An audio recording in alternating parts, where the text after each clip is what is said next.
I invited you into my house to hang out with my friends, and one got real weird, and I'm sorry. Open your mouth, prepare your tongue, because you're about to get a taste. I cannot believe we've gone 12 episodes without me being able to talk about Final Fantasy. Well, I know the doll is bad, so I gotta think the Dusty Balloon is less bad. I mean, if all life everywhere ends, what have I lost? Facial hair as a theme is not something I ever would have chosen. So yeah, that's the one that Rock is just sweaty the whole time.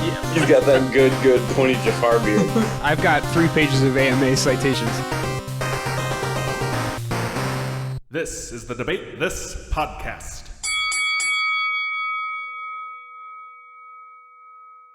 Hello, and welcome to Debate This, a show where no one is right, but someone is definitely wrong.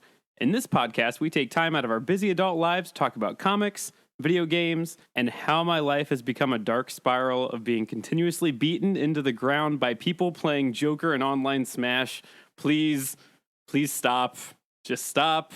At me for support, everyone. My fiance won't talk to me anymore. She won't look at me because it's all just Jokers beating me. Wait, Todd, I want to submit one real quick joke. I'll never see it coming.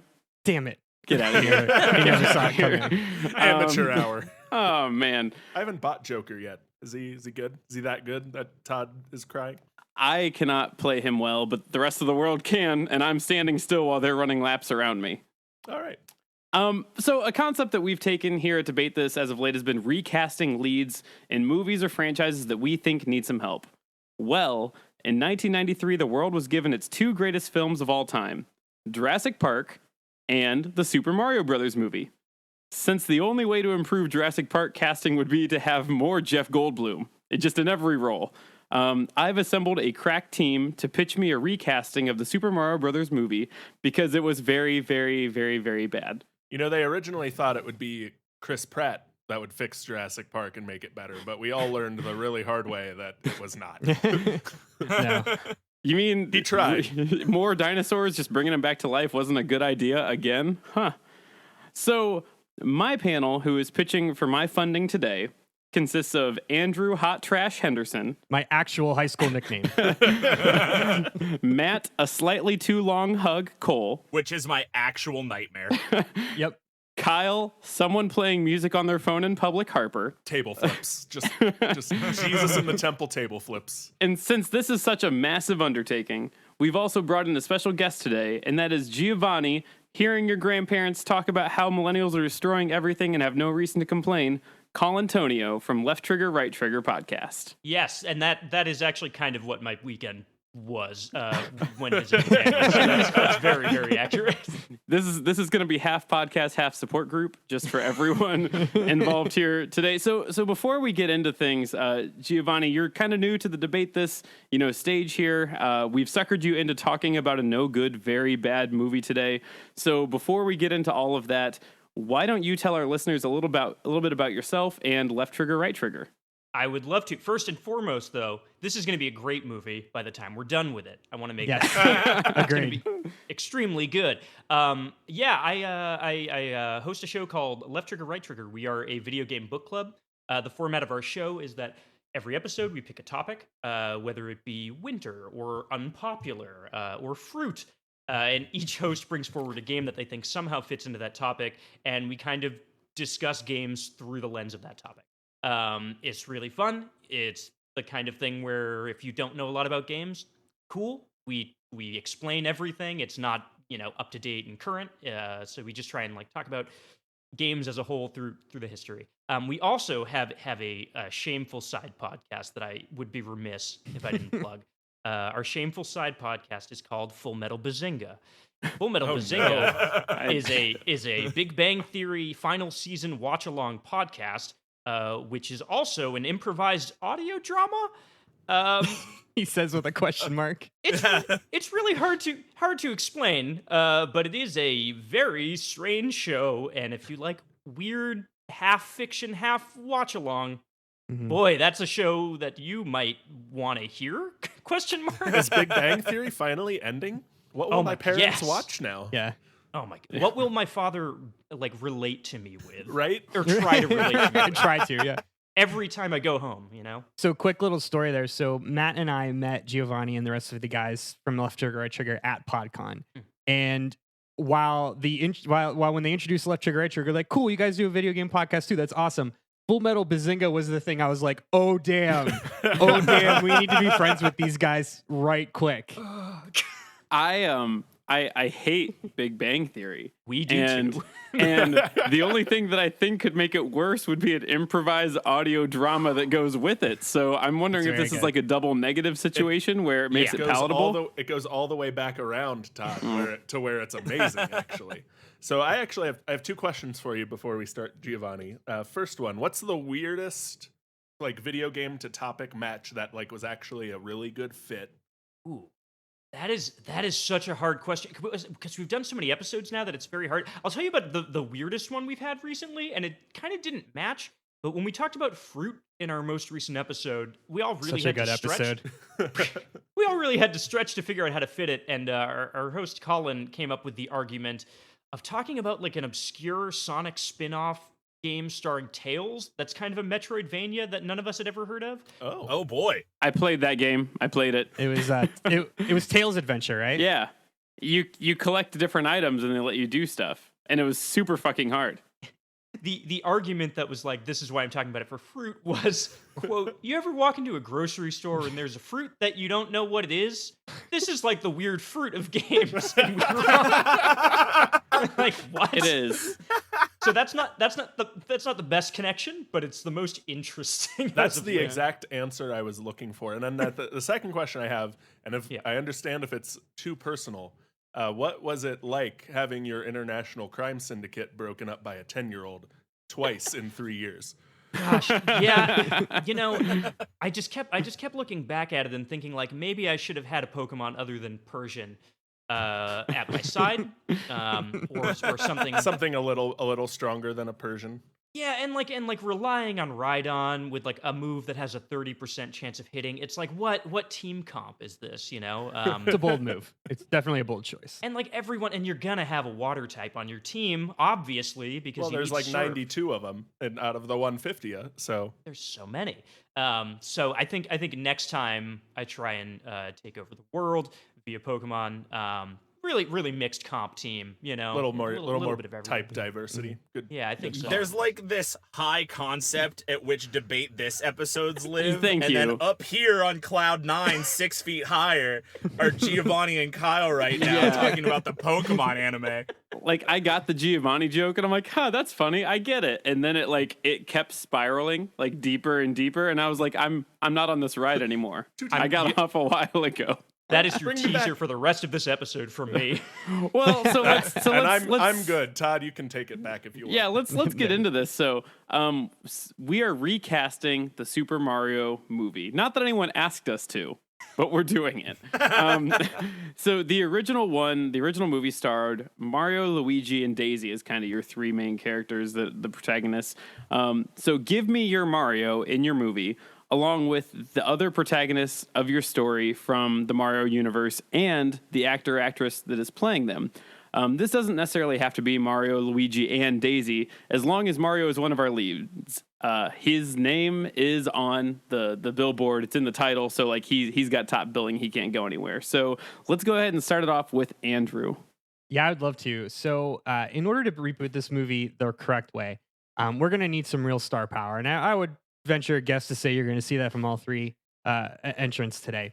But what's really... No, wait, stop. Hold on. You're not going to get away with saying star power like that. Yeah. I'm not going to let that happen. Gross. You're also not going to get away. You're also not going to get away with counting wrong and saying that there's three of you. Giovanni is people. Well, I was counting him. I wasn't counting Matt. So, because I figured Matt would be talking about Sonic or something. Get out of here. Not just because I was born the year this movie came out does not give you permission to make fun of me. That's a self-burn right there. We're going to need some real star power, and yes, pun intended. Now, what's really going to bring in the audience is not just the stars in the lead roles, but the auteur director behind the camera. And what's a better way to blindly bring in people than the tagline, directed by Wes Anderson? Good. So let me pitch to you all the spectacular sojourn of Mario P. Mario, directed by Wes Anderson. What does the P stand for? It doesn't matter. No, it does matter. That's the twist. He can't spoil it. Mario Percival Mario. Good. All right. Fine. All right. So it's crazy. In researching this, I actually dug up a lost script. So I'm going to read from you some of the script notes here. So this might sound a little hackneyed, but just know that this was actually from the desk of Mr. Wes Anderson. So exterior, fade from black. A small chubby boy wearing a Boy Scout uniform approaches the camera with a large book in his hands. He places the book on a table in the shot. We see the cover in a bright Futura font, The Spectacular Sojourn of Mario P. Mario. He opens the book and walks away. And of course, we hear a voice that sounds like Alec Baldwin, but it's Stephen Baldwin because we couldn't afford Alec. Allow me to submit to you the story of Mario P. Mario and Luigi R. Mario. The story of two brothers who journeyed to a fantastical world of dinosaurs and mushroom people to save a princess. But in the end, they ended up saving what truly was in distress, themselves. So naturally, with a Wes Anderson movie... Do you like that dead air that everyone just gave you? That's all for you. I got a lot of... For those of you listening and everyone was laughing, but their audio was turned off. That's par for the course for a Wes Anderson movie, is where like just some dead air where you're like figuring out what just happened. Yeah. And you think it's funny, but you're not sure. Everything has to land with unearned panache. So naturally, with a Wes Anderson movie, we're going to have all the major players. So we open with our first scene. We see Owen Wilson staring out the window from a speeding train wearing a faded red hat. Luke Wilson approaches from off screen wearing, of course, a green one. We see flash freeze title card. Owen Wilson as Mario, and Luke Wilson as Luigi Mario. Luigi. Mario. The next stop is the Mushroom Kingdom. My girlfriend Daisy will meet us at the train station. So we smash cut to a picture of a handwritten letter as we hear the voice of Daisy. Luigi. Meet me in the Mushroom Kingdom in 3 days. There's something here you'll want to see. Also, watch out for Bowser. Daisy. Mario says, "That's so Wes Anderson." I hate that you had time to write a script because I answered my questions in like a combined hour I had before work and on my lunch break. Are you still working, Andrew? Are you still going to work? I can neither confirm nor deny. Fair. So we smash cut back to Owen Wilson as Mario. Wow, what a fantastical journey we're about to have. So we see our camera pans as we see Adrian Brody in a mustache driving the train, and a title card pops up that says Mushroom Kingdom. Weeks earlier, we cut to see a precocious boy in a tie and slicked back hair digging in a large desert. He is digging, and we hear the audible sound of hard rock echoes out. We see him peer in toward the camera, so we've got a big face shot here as another woman approaches from the sides off screen. Our title card says Finn Wolfhard as Charles Toad Thompson and Gwyneth Paltrow as Regina Daisy Dubois. Charles Toad Thompson. That's correct. Toad's line, "Whoa, this is big." We then see Daisy, Gwyneth Paltrow. She smokes a cigarette and says, "You've really found something there, Toad." And that's the introduction. So those are our four main heroes. We've got the Wilson brothers as Mario and Luigi. We've got Gwyneth Paltrow as Regina Daisy Dubois, and Finn Wolfhard as Charles Thompson, aka Toad. Now, I have things to say, but I want you all to tell Andrew things. Well, I have an important question about it, because if it's going to be a Wes Anderson movie, the first question that comes to mind before actually even the actors is the music. Of course, Wes Anderson movies famous for these soundtracks and these kind of almost iconic scenes like Darjeeling Limited running after the train while the Kinks play, or the Sue George David Bowie covers in The Life Aquatic. So what do you like? Give me a taste of this soundtrack. Like, are you just going with the Mario music in this, or do you have kind of like modern pop that's fitting in there? It's classical guitar covers of the Mario song music. I think it's gonna be some sort of cover opening, but I'm thinking more of like a folky. Like a folky remix. We're definitely going to end with a Rolling Stones song, like 100%. And we'll get there. We'll absolutely get there. The absolute last thing I need is the Avett Brothers covering Mario music. Please get that the hell out of my timeline. There are definitely going to be harmonies. Absolutely. So my only question for you, Andrew, is this like 1995 Royal Tenenbaums Gwyneth Paltrow, or is this like modern day owner of Goop? Kind of unbearable. This is very important for my judgment. This is more Royal Tenenbaums, Gwyneth Paltrow. Okay, we're gonna hit a couple of the major beats here, just strap in. Thank you for recognizing the reference, first of all. Second of all, yeah, it's all of these actors at their best points. If Okay. that helps. I hate that you named Toad Chuck. But anyway, we're gonna move past that one as quick as possible. In the sequel, he puts on a football helmet and he's nicknamed Sergeant Chuck. Get out. No, stop. You're done. I Absolutely. don't like that. No. I move to vote Andrew out of the podcast. Yes. Can we? Can I get a second? A second. Can we just cut his recording right there? So I'm gonna just pass the ball away. Take it from Andrew. You don't get that anymore. And I'm gonna pass it to Matt. What do you have? And is it a full script? If the answer is yes, we're moving on. The answer is no, but I would love to receive the feeling stick from Andrew or whatever it is we're using to determine who gets to talk. I don't. You can talk, but I I'm not don't giving want you a to feeling receive stick the today. feeling stick from Andrew. You don't want. It's the talking totem, and you'll receive it when Andrew's ready to give it to you. All right, fine. One out. more thing to make fun of Andrew. I guess not even really make fun of Andrew, but last night I was watching Meet the Parents, and Owen Wilson came on screen, and my girlfriend, who is sitting beside me, said, "Man, I just really love Matthew McConaughey in this movie." So, knowing that your Mario is played by Dollar General version of Matthew McConaughey, I would like to move on and talk about my Super Mario movie.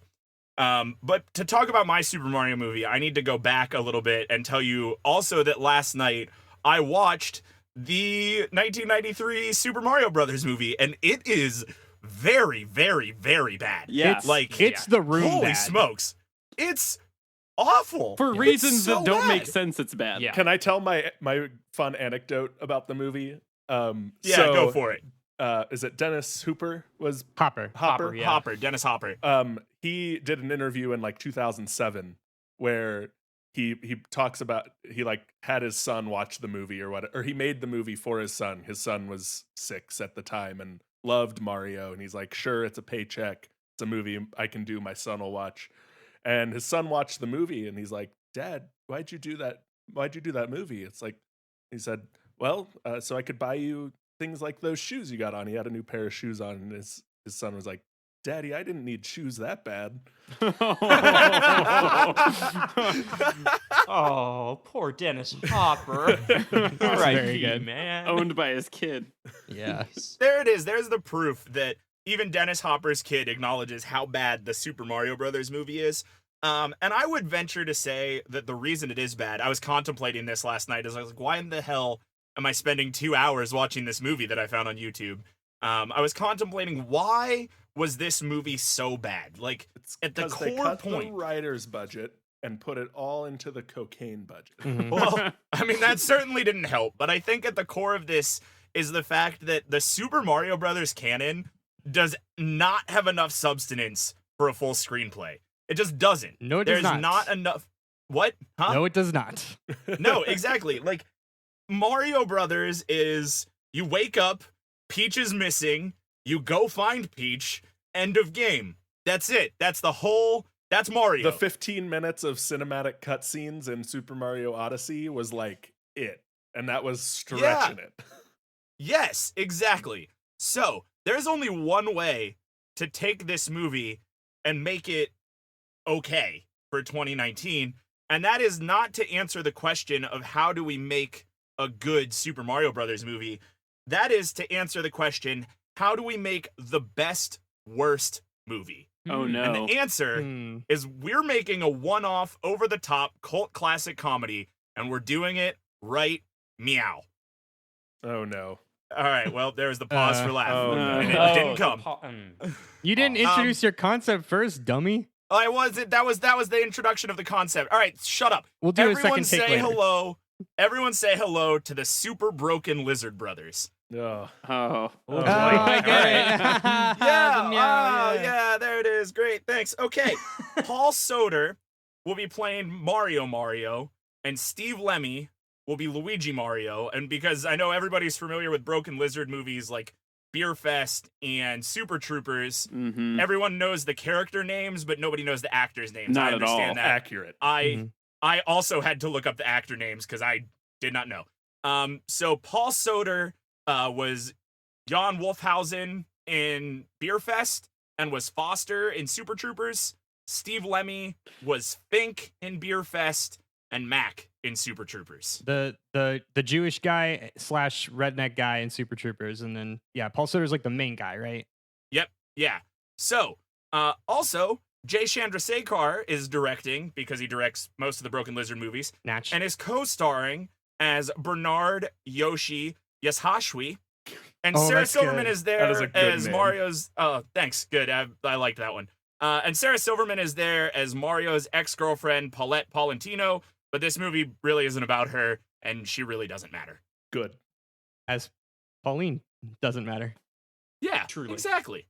I'm thrilled that you explained the whole Broken Lizard thing, because I was just way out in left field, like lost in the weeds, and then you brought me right back home. Yeah.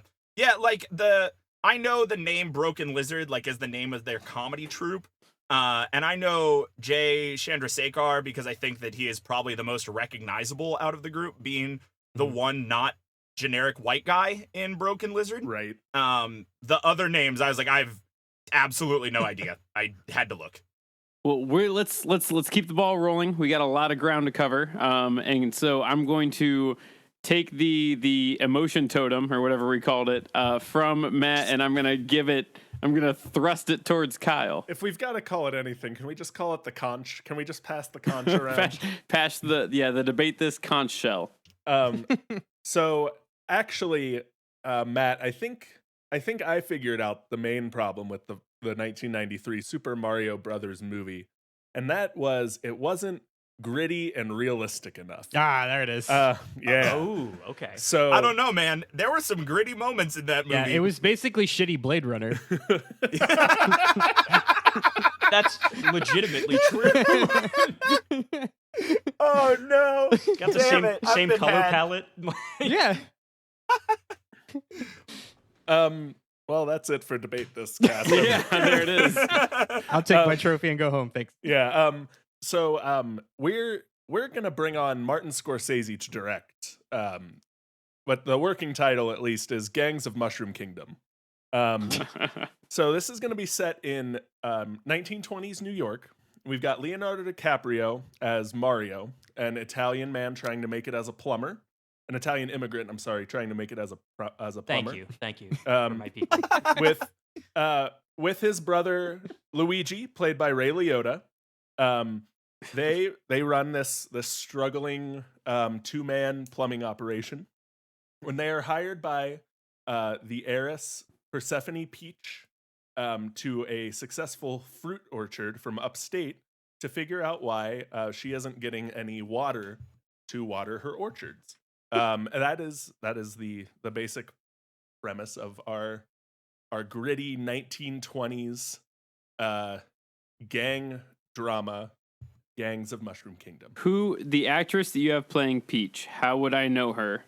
I have Peach will be played by Marion Cotillard, who has been in movies like Inception and some other things that I can't think of. The Dark Knight Rises. Yeah, The Dark Knight Yeah, Rises. she was Talia. Talia al Ghul in Dark Knight Rises. Oh yeah, okay, I gotcha. Yeah. I like that. Ray Liotta as Luigi is absolutely wild. Yeah, that's incredible. It's incredible. I needed a big personality for Luigi, so he didn't get outshined by Leo, and I think Ray Liotta was the only option. That's the literal only option.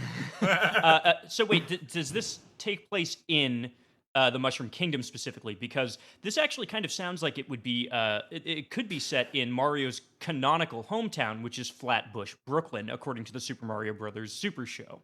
There he is. Jesus. It is There it actually is. set in Flatbush, Brooklyn. That's where they have their office for their plumbing company. Yes. Okay, good. That is where it is in the show. Gangs of Mushroom Kingdom is just the working title right now. We haven't figured out the real Gangs of title. Flatbush has a ring to it, so. I like it. I forgot about the Mario Brothers Super Show until just this moment, and oh man, was that also not good? Oh yeah, but it is critical to my conversation as well. So I'm glad you remembered it. So that's good. Well, then I'm not gonna force any sort of talking stick or conch shell at you, but I am gonna let you sell your foundation of your shtick right now. Then, so go ahead and take it away, Giovanni. Yeah, so I want to really just talk about the cast. I mean, we're going to get into kind of plot a little bit more later, but so I want to really focus in on the casting here. I will tell you that this is going to be more of a sort of like meditative independent film. It's going to be directed, if I don't direct it, if they don't let me direct it for whatever reason, it will be directed by the director David Lowery, who's famous for such classics as Ain't Them Bodies Saints, A Ghost Story, and also the children's movie Pete's Dragon, which shows that he has versatility in children's cinema as well as hard adult He can pay the bills and get the butts and seats. 100%. He's a perfect. I mean, who else would you cast? So I want to focus in on the casting because this is really important to me. I think I agree about star power, and my cast has a lot of star power. But one place where I disagree is when it comes to Mario, because I think Mario himself is the star of this film. The name Mario is what sells the film. You don't need to have a big star playing Mario, and in fact, it kind of detracts from the star power inherent in Mario. You kind of want someone who's not going to overshadow him. You want someone who's going to like think Mario when they see it, and they're not going to have these, preconceived notions from elsewhere. For example, like, when I watch the Mario Brothers movie, like Bob Hoskins is Bob Hoskins. He's not Mario. So that got me thinking. so that got me thinking about the Super Mario Brothers Super Show, where you have a Mario who much more feels like Mario, and that's in no small part thanks to the fact that he is played by the more obscure Captain Lou Albano, the professional wrestler. So that kind of got me thinking, like, you know what? Why don't we take the same route? Why don't we take the same spiritual route where we cast a pretty small professional Let's make that wrestler. lightning strike again. we're gonna strike lightning twice, and we're gonna cast an unknown. I'm casting a wrestler as Mario, whose name is Eric Bugenhagen. He's currently in WWE's developmental program. He has a big mustache, and he's very, very charismatic. The crowd loves him because he comes out in air guitars, and they go crazy for him. My favorite Final Fantasy VII NPC. Yeah. He can do all the stunts himself. I love it. He can do all the stunts. It's incredibly important that Mario be jacked for this film. So like he doesn't have to do any training. And also the really important thing about this for me is I'm thinking long term. I'm thinking of the Mario cinematic universe here. And I want to get someone who I can lock down for like 20 years of Mario, and who was just going, and who will never get cast in anything else because people are like, you're just Mario. Sorry, dude. Like he has no other option than to do Mario. What happens though when he becomes the next Bautista? I mean, then he's stuck in a 20-year contract. He's locked in for 20 years or 12 films, whichever comes first. Yeah, and there's no way that right now he's thinking like, oh, I'm going to be the next Batista. So if he gets a 20-year contract to play Mario, like he's going to sign it. Come on. Well, if he's a wrestler, he doesn't have plans past the next like 7 years. Exactly. Yeah. Okay, so Eric Bugenhagen is my Mario, but I agree that we still need star power. So I have cast some stars in roles alongside him. I'll save Luigi for last because that's going to be a conversation.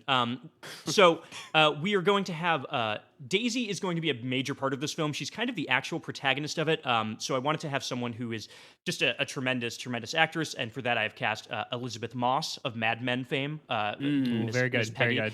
Fantastic. I need someone who kind of has like a dry wit. And I think she's perfect for this. For Peach, I actually want someone who people have preconceived conceptions of for this. I want people to think of like the love interest and the kind of like damsel in distress because I want to subvert that in this film. So I picked Rachel McAdams for this, star of The Notebook. I want people also to think Regina about George. You wanted a damsel in distress, and you went with Regina George. Well, yeah, that's fair. That's fair. All right. I'm thinking more manic pixie dream girl. That's where my mind went. Sure. Yeah, that works as well. And then and we'll get it. I also have side characters that I'm planning for future movies, since this is kind of the first one in a sequence of 20. It's just important that I get this out there. Wario and Luigi will have a big segment in this film, and they will be. I looked for actors who were kind of like good at being like crazy-eyed and dry, which I think is important for them. And because of that, I picked up Luis Guzman. Who's a classic Puerto Rican character actor, and of course Michael Shannon, probably most famous for playing General Zod in Man of Steel, but also a very scary, hilarious guy on his own right. I only want Michael Shannon to play Waluigi if he's going to be in like a bright purple shirt Yes. and black. Like he's the only one in like the exact costume Waluigi wears, and everyone else is 100%. in like more appropriate, not wink nod costumes. So the last important piece of casting here that I think is relevant to all of you is Luigi, who's a major part of this film and the franchise going forward, will be played by a debate this favorite apparently, which is of course Rami Malek. Hey, our friend of the God show, King. Rami Malek. Of Love course. that guy. He's actually listening right now. So Rami, hit us up. We'll figure this out, man. Still love to have you on the show, We man. want to put you in another movie, Rami. Malik Nation, get at us.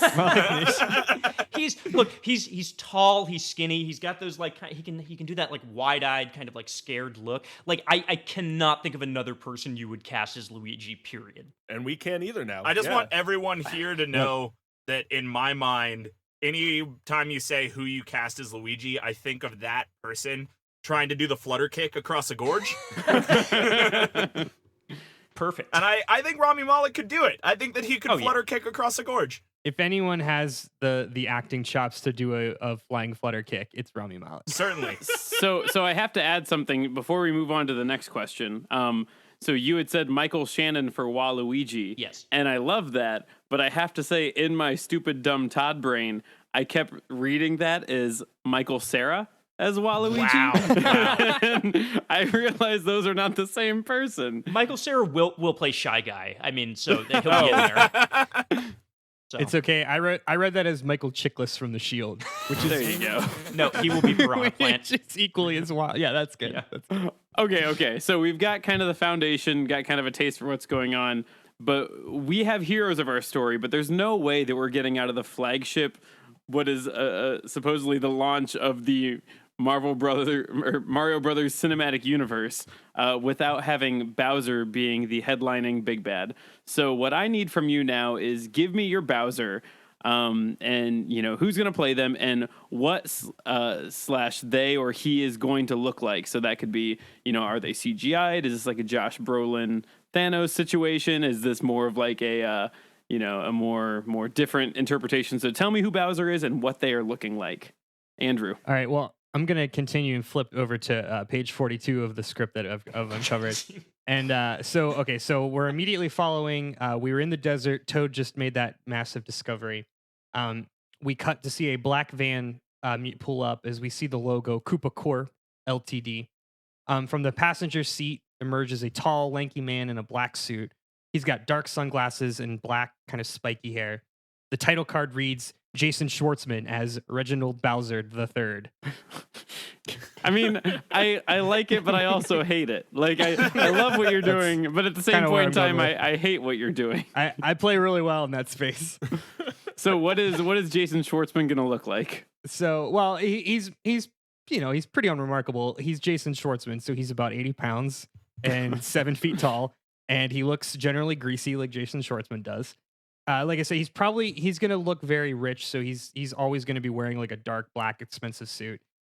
He walks up and he looks at the two, Daisy and Toad. He says, "Excuse me, are you Dr. Regina Dubois?" Toad runs up and says, "That's Daisy to you," because Toad's a precocious child, because you always have to have a precocious child in a Wes Anderson movie. Natch. Yeah. Of course. Yep. Daisy, aka Gwyneth Paltrow, cuts off Toad. Enough, Toad. I said Todd here. That was a That's mistake. wrong. Enough, Toad. Nice little Freudian slip there. Yeah. She asks Bowser what she wants. Bowser says, "I want the bones you've just discovered, and I'm willing to pay a lot of money for them." We cut back to Daisy. She takes a beat, smoking another cigarette. Okay. We then transition to a large corporate skyscraper with that same Koopa Corp logo. We see Bowser speaking with a woman in a white lab coat. Bowser says, "Dr. Kamek, I've returned with the bones. Is this enough to extract the DNA and reverse the extinction process?" We see another title card that says, "Frances McDormand as Dr. Rhonda Kamek." Dr. Rhonda Kamek says, "Yes." I hate it. I hate it because I can hear it in my brain. It's a Wes Anderson movie, and I hate it. Your scripts sound like I had a bot read 100 Wes Anderson scripts and 100 Mario plot summaries, and this is what it came up with. And I hate you. You're welcome. I love that you're bringing Kamek into this. Actually, Kamek is a Thank you. really underrated villain in the Mario canon, and you would think that would be more of like a Mario Brothers 4, villain. But it's interesting that you kind of bring that in here. It was definitely a turn. I was trying to think of. I need like a kind of side villain that isn't one of the Koopa kids, because you can't just pick one. There's not a lot there. I love specifically the version of Kamek in Paper Mario, which is like the old elderly woman who I assume is an elderly woman, who's just kind of like, Bowser, I'm going to get you. I like that. So that was kind of the direction that I went. So yeah. And we've got Jason Schwartzman. So again, we're checking all the boxes. We've got the Wilson brothers. We've got Schwartzman. Frances McDormand is a newer inclusion to the group, but she's definitely a mainstay in there. Questions? A lot, but So but he's for like later. a sharp dressed Bowser. What's that? He's like a sharp dressed corporate Bowser. Yes, sir. That makes a Gotcha. lot of sense. That in 2019, like CEO Bowser, is a true villain. He's like big oil Bowser. He's big pharma Bowser. I just really hate that you have taken Super Mario Brothers, the 1993 dumpster fire of a movie, and attempted to turn it into something that people would refer to as a film and not a movie. And I hate that a lot. I think actually we'll put that in the trailer.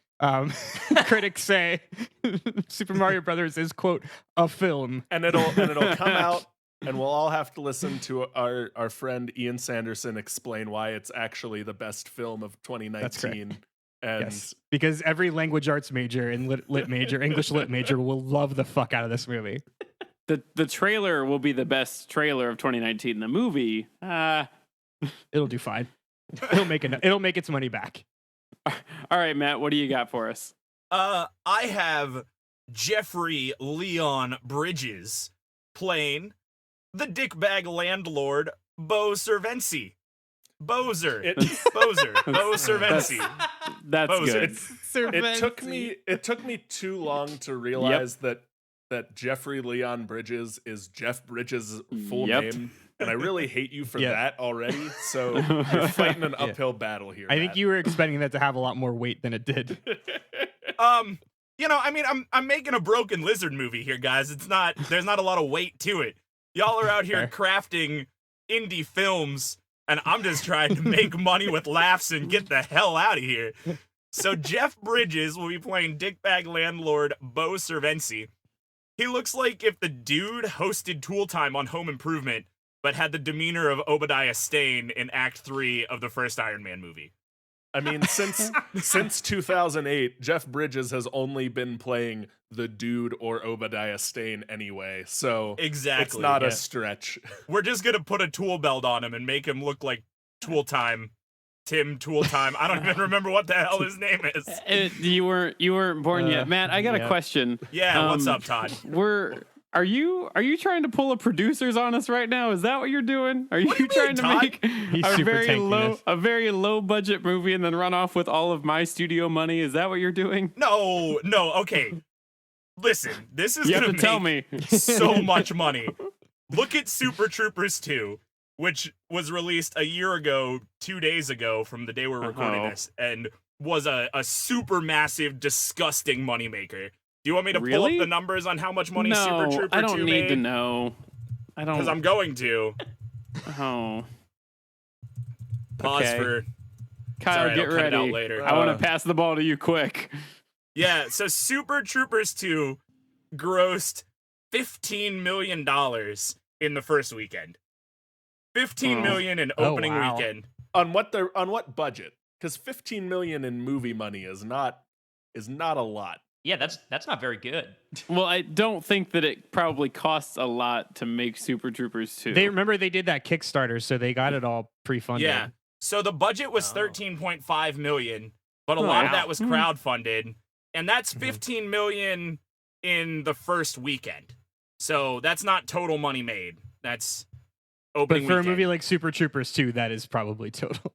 Everyone ouch, saw no. it. Everyone who was gonna see it saw it opening Yeah, saw it. weekend, and then they made like 600 grand more on DVD sales. And Just for sake of clarity, just so I'm clear here. So your Mario movie is like an R-rated raunchy comedy, correct? You're goddamn right it is. Yeah, Good, absolutely. perfect. I love it. Yeah, okay. Okay. This is, and we'll get to this in question 3, but this is straightforward. I mean, this is Beer Fest. This is Super Troopers.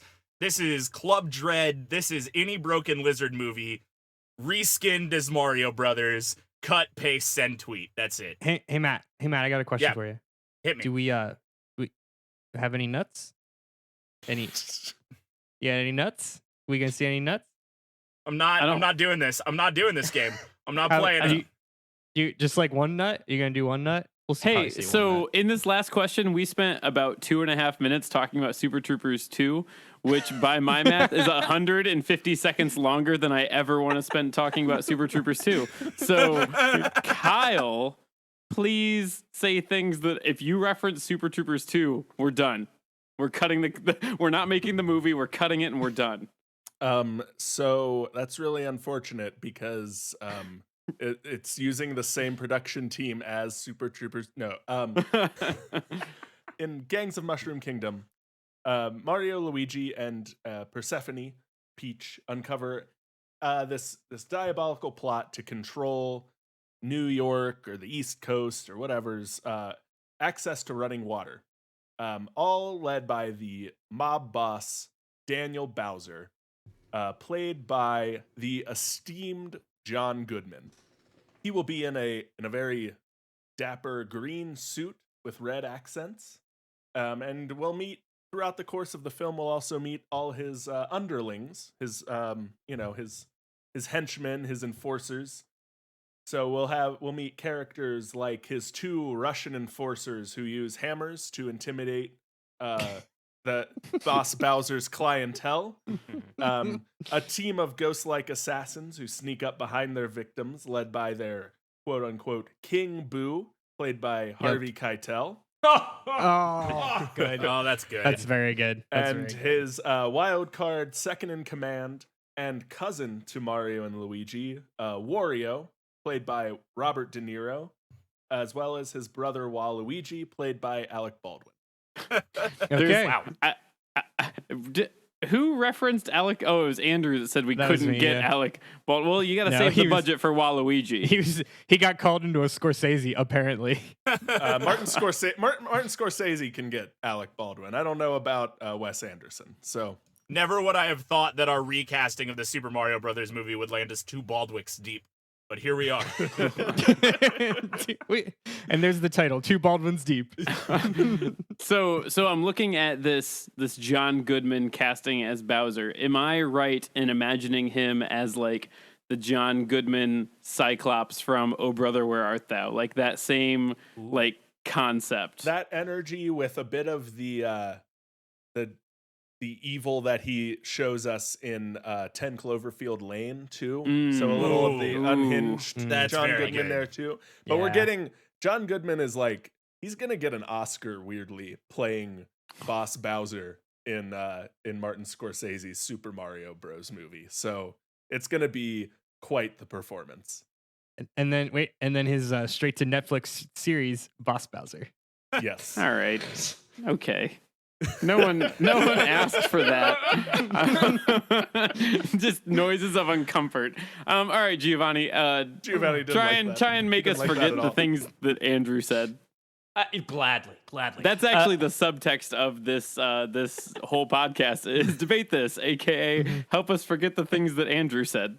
I pay them so I have to hang around me. So let me give you a palate cleanser here. So at first I want to say Bowser, while he's like kind of a bad guy and especially will be a bad guy going forward in the Mario Cinematic Universe, I want to make it clear that he's not exactly the antagonist of this film. The antagonist is more of a concept, and we'll get into that in the next round here. But Bowser obviously more acts as a foil to Mario. In fact, the stars of the movie are actually Mario and Bowser. Interesting. So we're playing with the fact that like Batman and Joker, they're a foil for each other. So it was important. It was important to get somebody who could be sinister, but I also wanted to make sure that we could get somebody a little more rounded than that. So I wanted to make sure that we had somebody who both could be endearing and like a little bit sympathetic, and could also be kind of funny.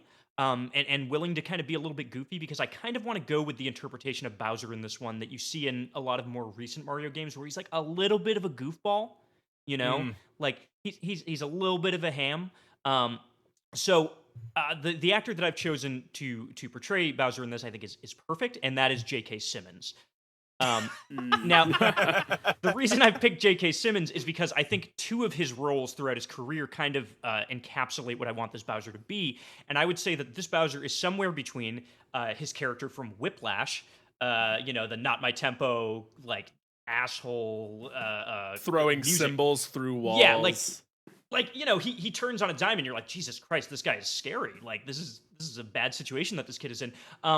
But then I also kind of, on the flip side, was looking a lot at it as his classic portrayal of J. Jonah Jameson from the Spider-Man films, where he's kind of antagonistic. He's not a good guy. He's not on Spider-Man's side, but he's really just like a goof, cornball, really funny. But he's out to get Spider-Man. You can't help but love his antics, but he is definitely not on your side. You're not rooting for him to like ruin Spider-Man's life, Right. But you enjoy every minute he's on screen. Yes. Going back to Paper Mario, I love goofball following behind version of Bowser. Yeah. And it's the best iteration. And just like, again, thinking forward, like when we finally get to the Bowser's Inside Story movie, like J.K. Simmons is going to do so much good like body acting of like, oh, something's in my stomach. So again, thinking really long term here. I got stuck pretty early on in your description that the bad guy is kind of just a concept. Oh. You sounded like a fifth grader who didn't actually do the report, but got up in front of the class and was like, well, for flowers for Algernon, right? The flowers were not real flowers. It was just a concept. You're gonna wish that was the case by the end of this. All right, so we've got this pretty set equation so far of kind of the heroes and the foundation and the bad guy. So let's kind of take that home then. Let's put it all together. So you've kind of all given me a little taste of it, but we're going to go into it even further. What is the plot of your blockbuster movie? And just kind of paint that picture for me. And I swear, if you give me this like cut and dry damsel in distress movie that the 90s loved to give me, you're all off the project, and I'm going to talk to my rich parents who are bankrolling this movie, and they're going to demote you down to a Hulu Plus exclusive. And with Disney Plus coming out, no one is going to pay for Hulu anymore. So that said, Andrew. And Andrew, I swear to God, if you start reading a 2.5-hour Wes Anderson script, I'm kicking you off the call. We open with Mario, Luigi, and Daisy. Oh, God. They're all standing on the roof of a building. It's playing with the shins in the background. Yeah. No, it's got to be a lot older than that. It's got to be 70s music. So I mentioned the big reveal or the big discovery was Toad and Daisy found the dinosaur bones. Bowser and Dr. Kamek want to reverse engineer the bones. So in true Wes Anderson fashion, we're not going to leave anything up for interpretation. So we see Mario, Luigi, and Daisy all standing on the roof of a building. Daisy is explaining the situation to Mario and Luigi, and we cut to Owen Wilson / Mario. Wow, so he wants to reverse engineer dinosaurs. That's not okay. Oh, so you're keeping the same basic plot as the original Super Mario That's Brothers what movie. it is. That's Defo am. That's That a is choice. bold. It's a choice, and it's a choice that I knew that none of you other motherfuckers was making. So.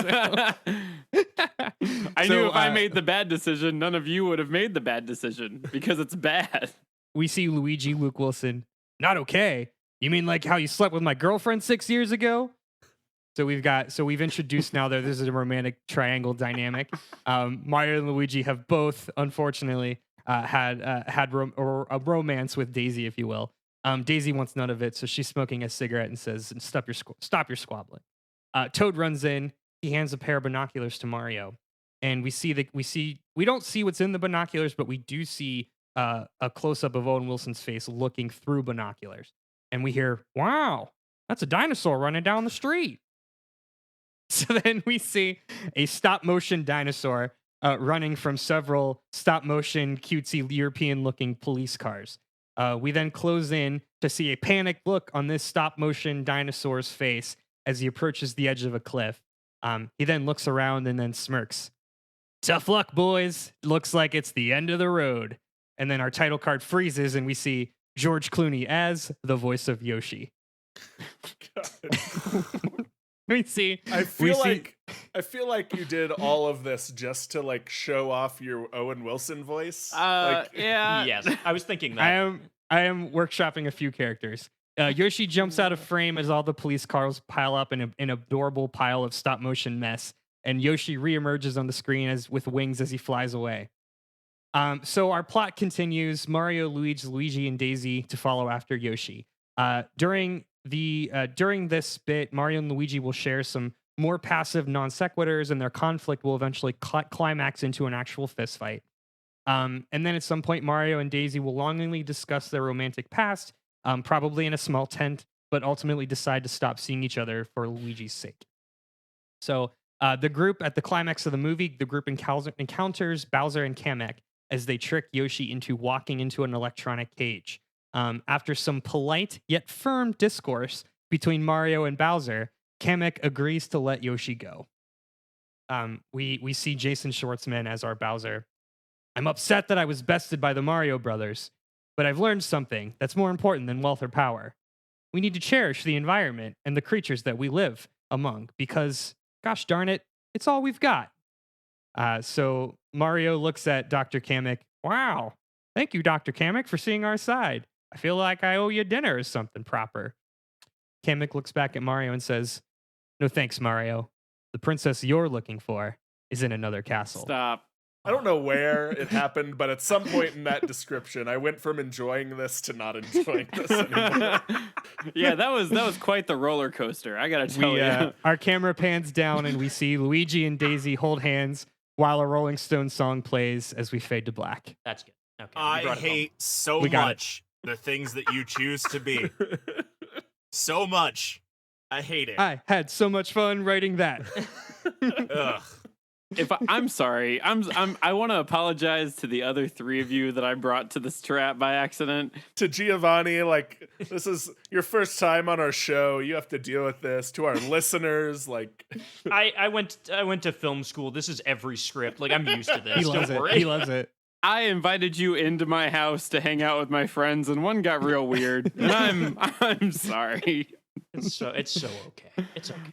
All right, Matt. Tell me more about your story. And I swear, if you was that Mel Brooks's Yoshi? Was that what that was?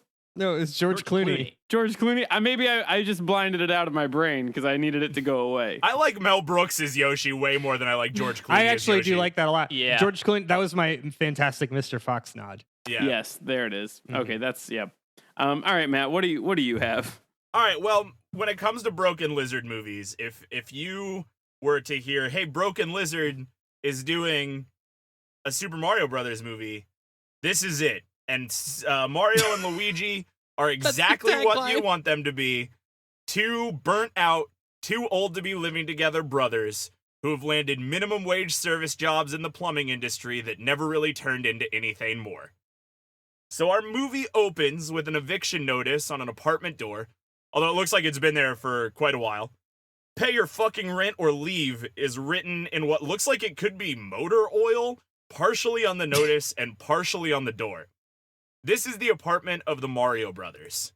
Mario and Luigi appear to have put in minimal effort into packing their things, as made effort by the poorly packed boxes all over the place, and this apartment is a shithole.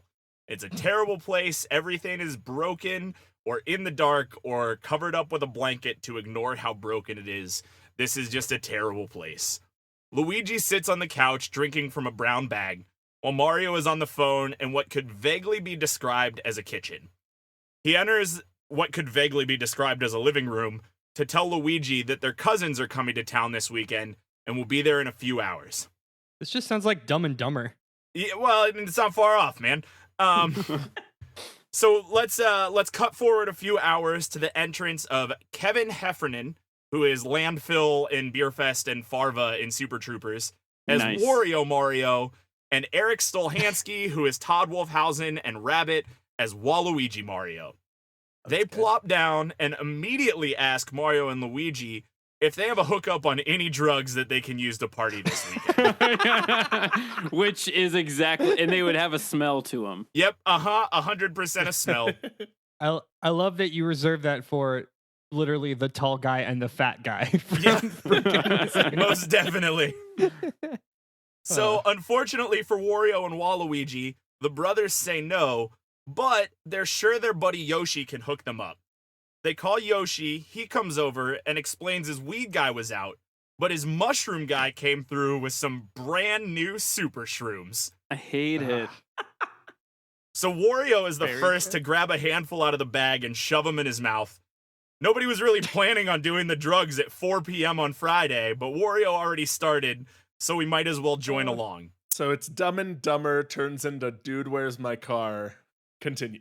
Dude, where's my cart? There it is. Oh, damn it. Damn it. Nice. So, while they're waiting for the drugs to kick in, Waluigi, Yoshi, and Wario all bring up the fact that they noticed the eviction message on the brothers' door. The brothers shake it off and say, well, we haven't paid rent in 3 months. I'm sure he's not going to come to pick it up now. It's not like the notice is new. It's been there for a couple weeks. We think it's all just going to blow over. The rest of the guys are a little bit less convinced that it's going to blow over and say something along the lines of, you should probably pay your rent or you're going to be out on the street. And they say, well, if we're out on the street, we'll just move in with you, Yoshi. He responds that he lives in a van and absolutely will not be taking in other people into his van. That is how Yoshi says it. Yes. listen, I live in a van and I will absolutely not be taking anyone else into my van. So the group starts discussing how they can pay the rent with the money they don't have. Now, because they're in a terrible part of Brooklyn and this is an absolutely terrible building, most of the building pays the landlord in cash. And they know that crazy old Bozer guy keeps nearly $20,000 in a basement safe. So they decide to steal the money from their own landlord just to turn around and give it back to them, thinking, hey, if we return what we stole, it's not all that bad, right? That's when the drugs kick in, hilarity ensues. Cut, print, send, tweet. We've got a Broken Lizard movie, boys. And we're going to ride it the whole way to box office gold. You know, okay, real quick. I want to say I would definitely not spend money to watch this movie. Absolutely not. Oh, I would 100% spend money to watch this movie. But I would watch this at Comedy Central at 2 a.m. Yeah, that too. And that's where we're going to make the real money. I mean, the royalties are going to pay out on this one for a while. And we know that. This is a long con game, as are many comedies of this. I mean, like, let's face it, man. Nobody really goes out of their way to watch Beerfest. But goddamn it, if it's Sunday afternoon and you're flipping through channels and Beerfest is on TV, you'll watch it because you got nothing better to do. And that's where this movie is going to make some real money, and it's going to be really funny. Like, it's going to be one of those, I'm sad that I paid $15 to see it in theaters, but I laughed a lot, so maybe it's okay. That's the movie we're putting together here. All right. I feel like at some point in time, you did to this movie what they did with the Fantastic Four, like, reboot, where they're like, this is a story that is not a Fantastic Four movie, but let's just make all the characters Fantastic Four characters, and then it technically, by default, becomes a Fantastic Four movie. God, that movie's bad. I feel like I'm a little bit more on formula than the last Fantastic Four movie. Yeah, no, you're not wrong. This reads to me like it could fit into the Broken Lizard, like, portfolio. That's the word. This would fit into the Broken Lizard portfolio just like any other movie. It's got drugs and rent money, so that's about all really you need. Exactly. Checking most of the boxes already. All right, Kyle, does yours also have drugs and rent money? If not, I want to hear about it. No rent money, maybe some drugs. It is a Martin Scorsese movie, so someone will be on something. But so I kind of laid it out at the beginning. Mario and Luigi are struggling plumbers / brothers. They're not struggling brothers, but they're brothers who are struggling plumbers. And they get hired by the heiress, Persephone Peach, to investigate why her orchards are not getting the water that they need. They, follow the pipes, so it were, and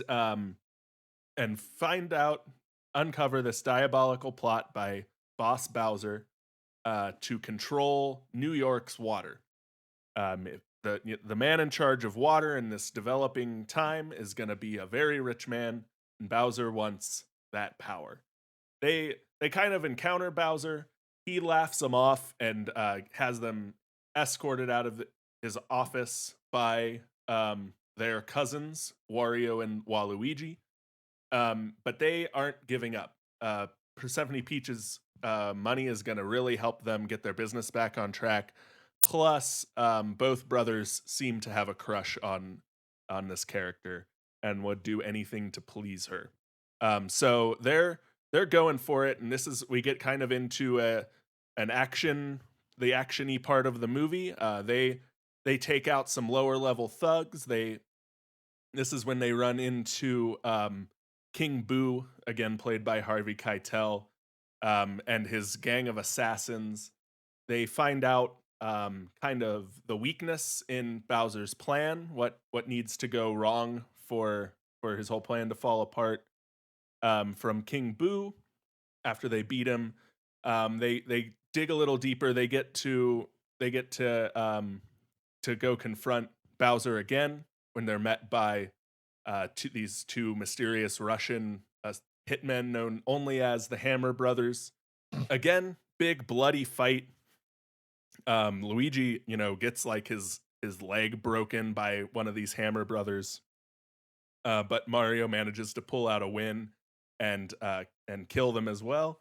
It's the most brutal fight you've ever seen, and you see every bone just exposed. It's like, again, it's Martin Scorsese, so he's really gonna push that R rating too. So like we're gonna see like a compound fracture like on film. It's gonna be messy.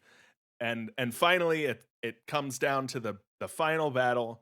It's Mario versus Bowser, and we watch like John Goodman takes off his emerald green coat and flexes, and we see how like strong and powerful this man actually is, and him and Mario just go at it, and you'll just have to watch the movie to see how it ends. Ooh. I feel like it's a what's his name, Vincent D'Onofrio, very Kingpin kind of strong. Mm-hmm.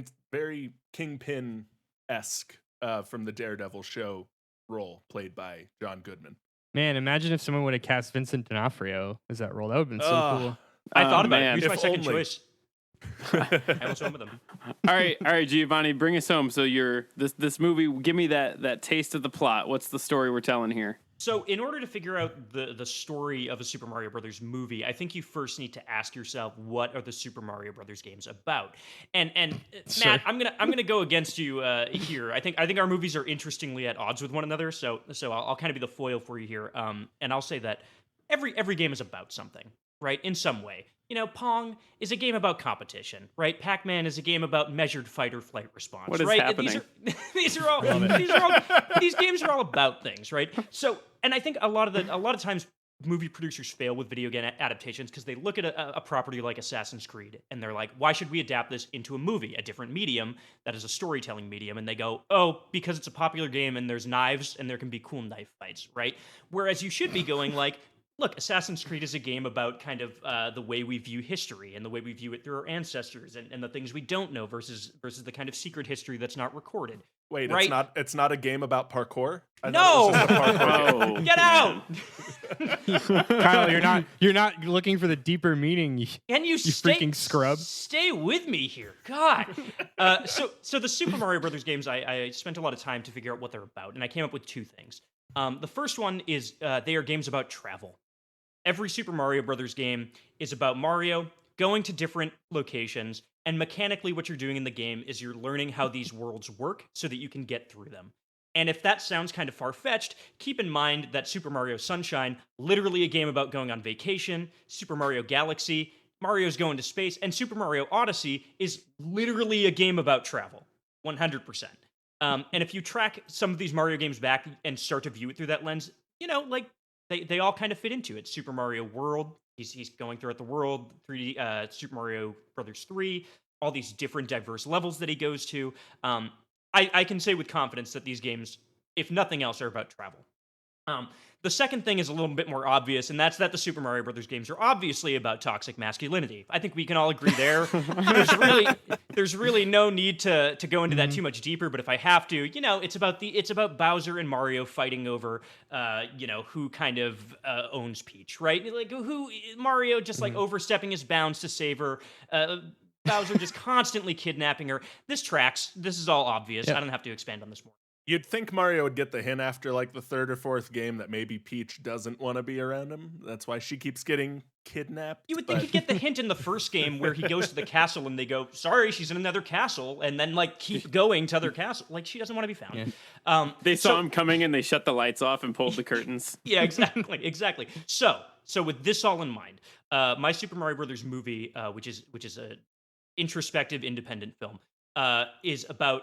It's a road movie. It's very similar, actually, in structure to the first Muppet movie, which, if you've never seen it, is about Kermit and Fozzie going on a road trip across America.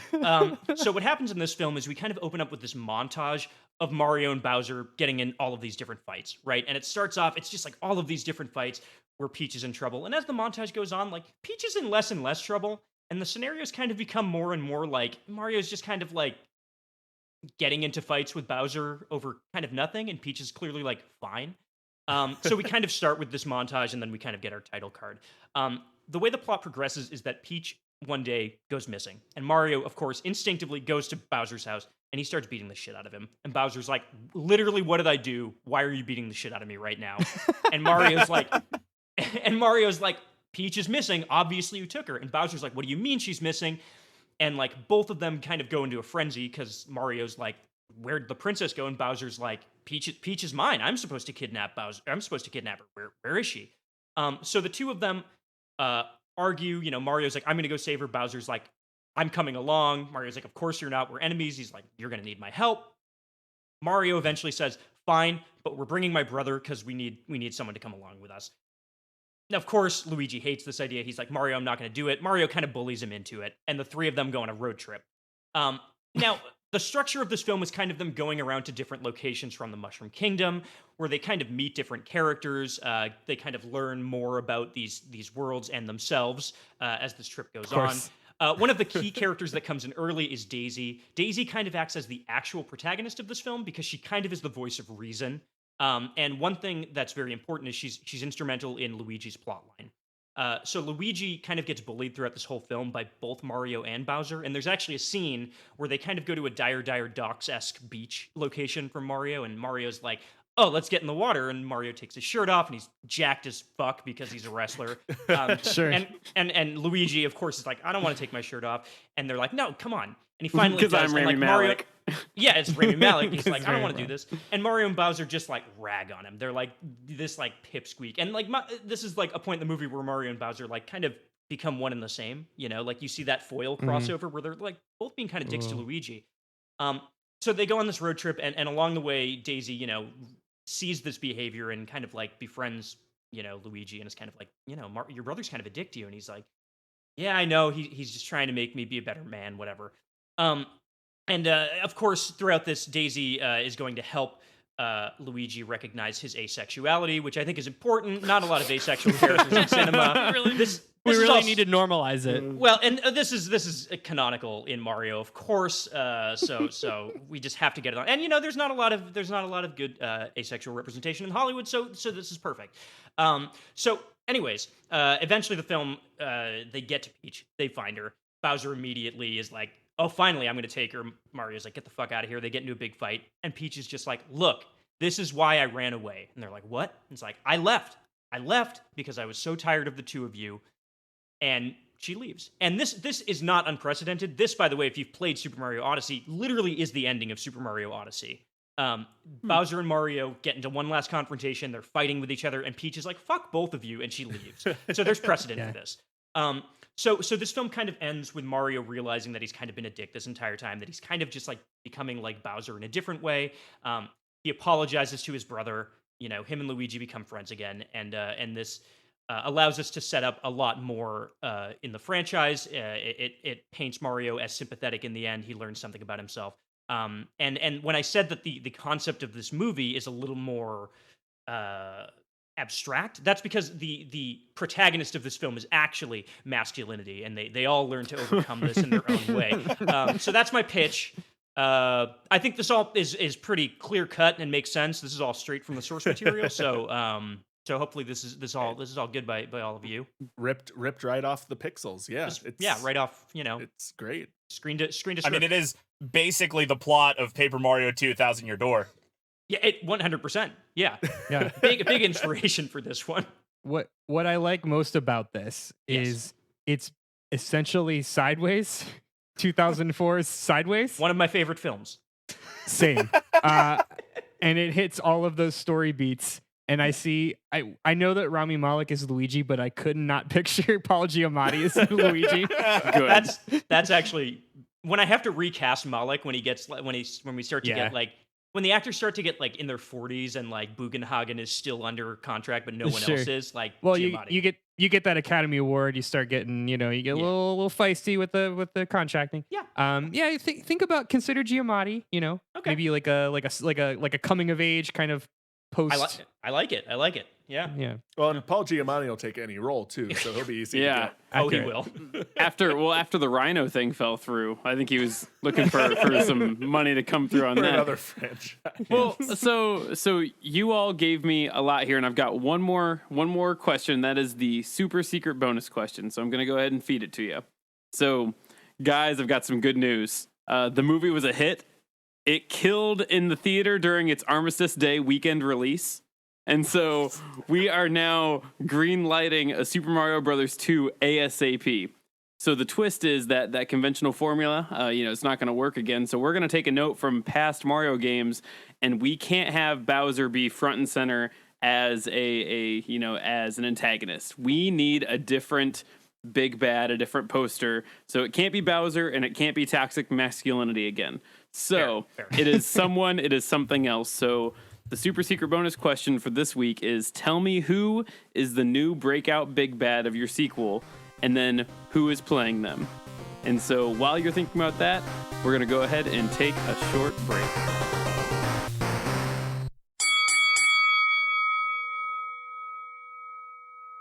Are you tired of the domestic discussions of the more pedestrian podcasts?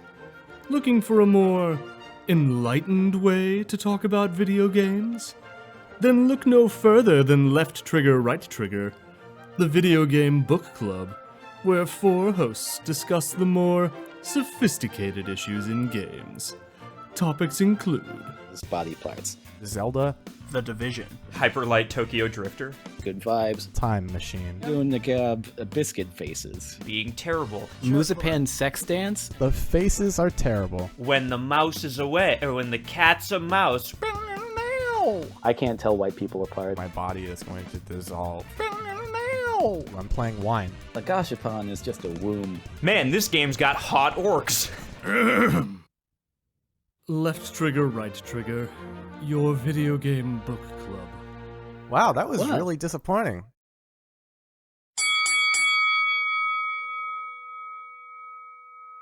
Okay, and we're back. So again, the question on the table is, in your sequel, who is your big bad, and who is the actor or actress that is playing them? And we're going to go ahead and start with Andrew. Right. So this one's the easy answer. So we're gonna adapt one of my favorite Mario games, a game actually this time, Super Mario Land 2.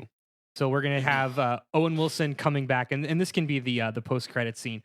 Owen Wilson comes back on the train, and he the story of Super Mario Land 2.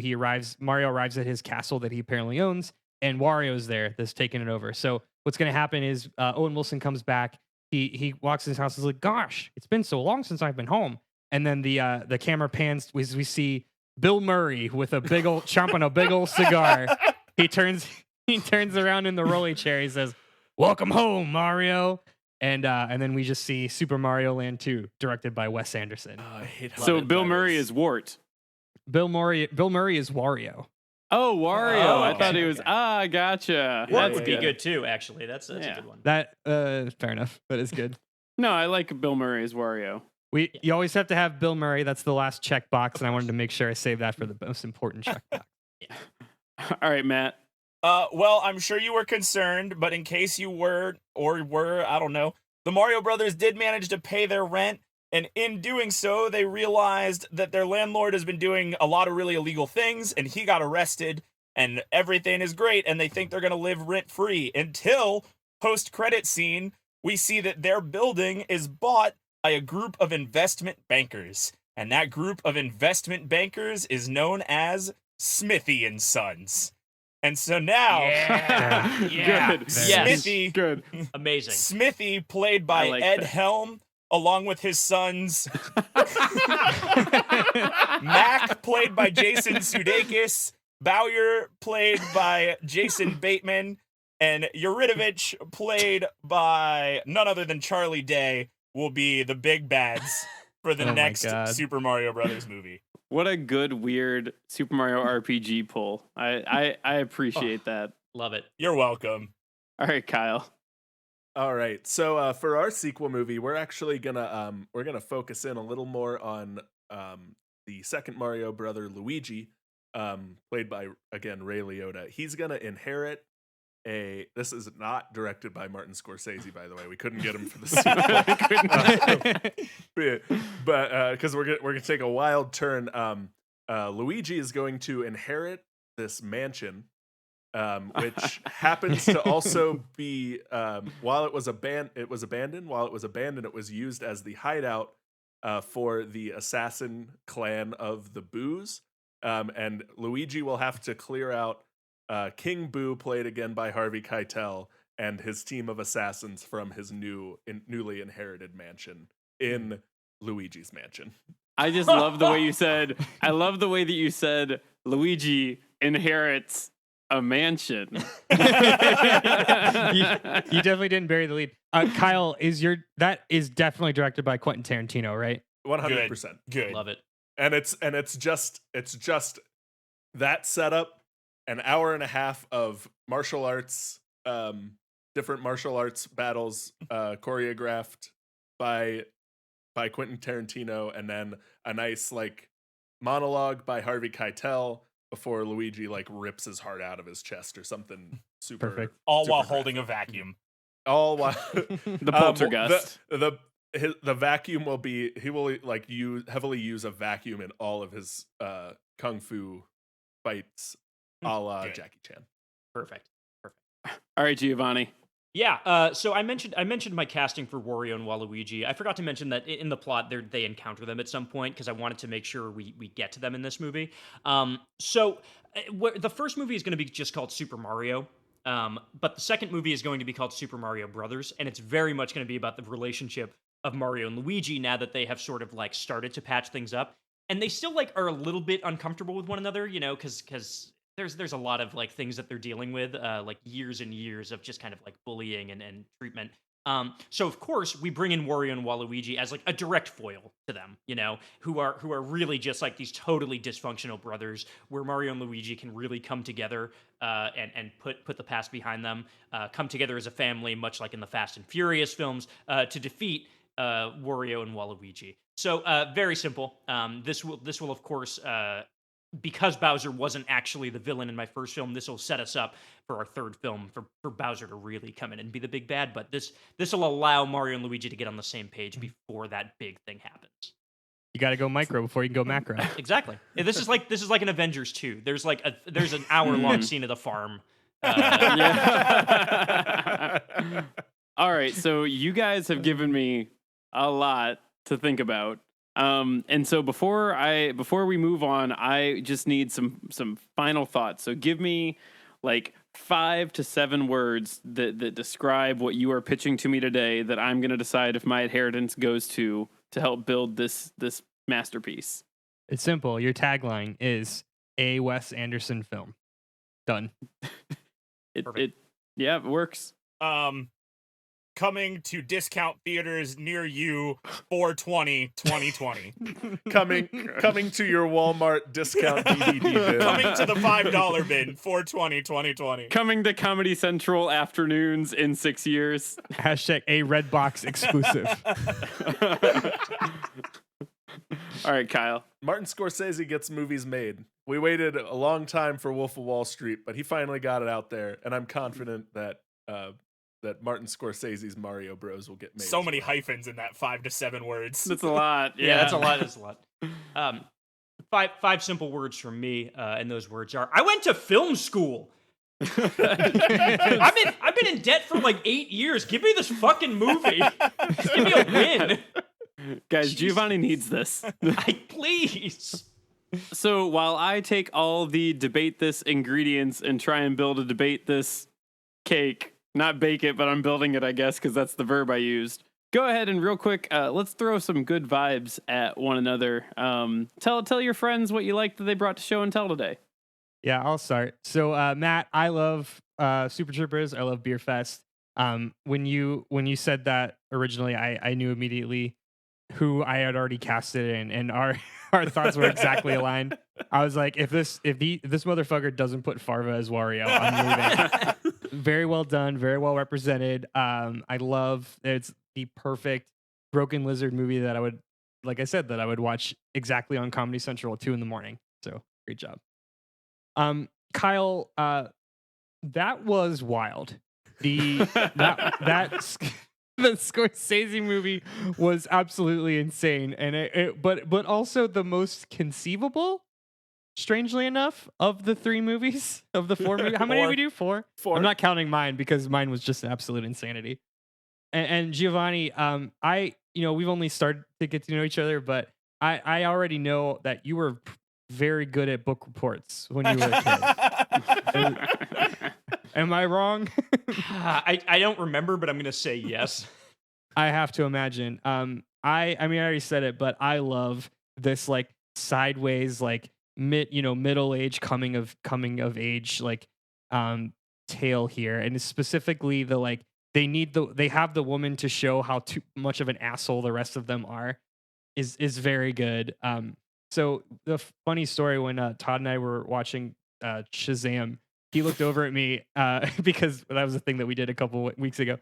Todd looked over at me and said, looks like the villain was toxic masculinity after all.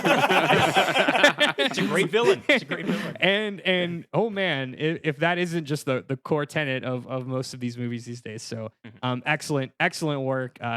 Thanks for coming. Thanks for playing. Thank you. Yeah, Andrew, if you couldn't guess, am not a huge fan of Wes Anderson movies. However, I do really, really like Moonrise Kingdom. And if I were to try and write out a Wes Anderson movie with Mario characters, it would sound exactly like what you said. So good job accomplishing what you set out to do today. That is what I did. Kyle, I love gritty reboots of anything, no matter how absurd they may be. Also, Leonardo DiCaprio and Ray Liotta acting side by side opposite each other is everything I've ever needed and didn't know I wanted. That's great. I imagine you'd see a little bit of fear in Leonardo DiCaprio's eyes at all whole times, because I'm pretty sure Ray Liotta is just like one confrontation away from just a complete mental break. Crazy. Yeah, 100%. And Giovanni, you brought Rami Malek into this. And for that, I give you points. Lots and lots of points for bringing in Rami Malek. I still love Broken Lizard, and they're one of my favorite comedy troupes, and I love all the movies they make. So I think my movie's the best, and that's how I feel about it. But Rami Malek, man, points. So Andrew, yeah, you got all the Wes Andersonisms in there. It was a bingo card, and I won. Somehow, Luke and Owen Wilson as Mario and Luigi isn't too cheesy and stupid to work, but just cheesy and stupid enough to work. And I love it. Matt, you wrote a Broken Lizard movie and you put a Mario skin on it. Golf clap for you, sir. Good job. My only complaint is that Kevin Heffernan isn't Mario, so we can get an exact like repeat of the "I'm not landfill, but just call me landfill" joke, except as like I had 2 lives left or something. Like that's the only joke I wish we could work in somehow. And then Giovanni, you wrote a movie, and holy crap, is it good? And like something I would absolutely just like watch and tell everyone is the best movie ever, and they would like look at me like, okay, sure it is, Kyle. But like that's like my exact movie style. So you got my vote over my movie even. So good work. Thank you. I want to say all 3 of you incredible. I mean, really, I didn't know what to expect from the pitches going into this, and they were all so different, but they all worked. And I was like, yeah, I like all of these as like reimaginings of Mario. I mean, the Wes Anderson thing is inspired. Especially even just thinking of like the Yoshi game art style, like the new one, the Crafted World. Like if he was doing like a stop motion in that style, like I can see it. Plus, you're gonna get a scene in one of the sequels where Luigi and Waluigi get to do a wow, and that's just like as soon as you said wow for the first time, I was like, yeah, this is perfect. Matt, just genius. Bringing back Broken Lizard here and making like an R-rated, like because kids who grew up with Mario are they're older now, right? And like. Make a film for them, right? Like kids these days, they don't play they literally do. But let's just say, for the sake of argument, they don't play Mario. Older audience is really going to relate to this. I think it's very funny and very good. And Kyle, just genius. I mean, like the Mario Brothers just being Italians. It fits into Martin Scorsese's sort of like Italian gangster style, right? I can say this because I am Italian. And did have family in the mob at some point way down the line. So I'm an authority on this. Way far ago. Far enough ago that I can say that. So really just genius. I love the idea of a gritty Mario Brothers movie, making it more realistic. It's beautiful. All these are great. So I'm back from building my debate this cake that I said I was going to build. And so I what flavor is it, Todd? It's like it's funfetti because that's like the best flavor of cake. Yeah. I don't have a joke for that. That's just the way it is. That's cute. So this is a tough decision because I think all of your movies are good in some respects and very bad in other respects. And I just want to get that out of the way right away. But what better way to embody the spirit of the Mario Brothers movie? Yeah, that's exactly it. I think there were some very high points on all of these, and then they also had very, very low points. So I'm going to eliminate a couple of them right away. So unfortunately, Matt, we're not doing the Broken Lizard reboot. I gotta tell you, man, I have set up a GoFundMe for it though, and I'm sure it's gonna be just fine. It's just not gonna land under my studio. You just might have to release it on Crackle. I will be sharing and retweeting that GoFundMe until this movie is made. God damn it. So I'm gonna have to eliminate another one. So Kyle, I'm sorry. I quit. I loved so much your John Goodman, but I don't think the world is ready to have Mario be gritty and breaking limbs on live screen. I don't think we're quite ready for the blood on the shoes of John Goodman that he wipes up with his like pocket handkerchief. You're wrong. Me and Martin Scorsese will show you, Todd. You just wait.